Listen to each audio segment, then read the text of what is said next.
அஸ்ஸலாமு அலைக்கும் ஃப்ரெண்ட்ஸ். எங்கள் ஊர் காத்தாங்குடி ஸ்டைல் சிக்கன் குருமா எப்படி செய்கிறதுன்னு பார்க்கலாமா? அதுக்கு ஃபர்ஸ்ட் கடாயில் ஆயில் ஆட் பண்ணி சூடானதும் பட்டை, ஏலக்காய் ஈச் 1 கிராம், 2 மீடியம் சைஸ் வெங்காயம், 2 பச்சை மிளகாய், தேவையான அளவு சால்ட் ஆட் பண்ணி நல்லா கோல்டன் ப்ரௌன் கலர் வரும் வரைக்கும் சோட்டேட் பண்ணி எடுத்துக்கோங்க. இதோட கறிவேப்பிலை, ரம்பை, ஜிஞ்சர் கார்லிக் பேஸ்ட்டு சேர்த்து நல்லா வதக்கி எடுத்துக்கோங்க.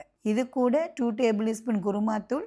இது நானே ஓனாக வீட்டில் எல்லா இன்க்ரீடியன்ட்ஸும் சேர்த்து அடித்து எடுக்கிறது.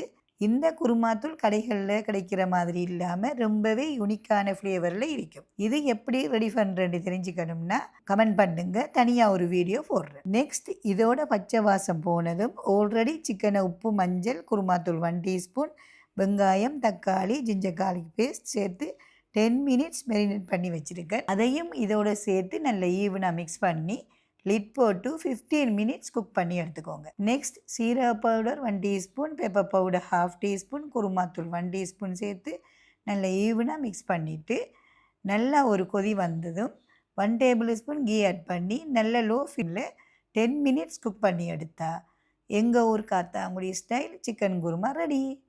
கண்டிப்பாக நீங்களும் ட்ரை பண்ணி பார்த்துட்டு எப்படி இருக்குன்னு மறக்காமல் கமெண்ட் பண்ணுங்கள். அப்படியே நம்ம சேனலையும் மறக்காமல் ஃபாலோ பண்ணுங்கள்.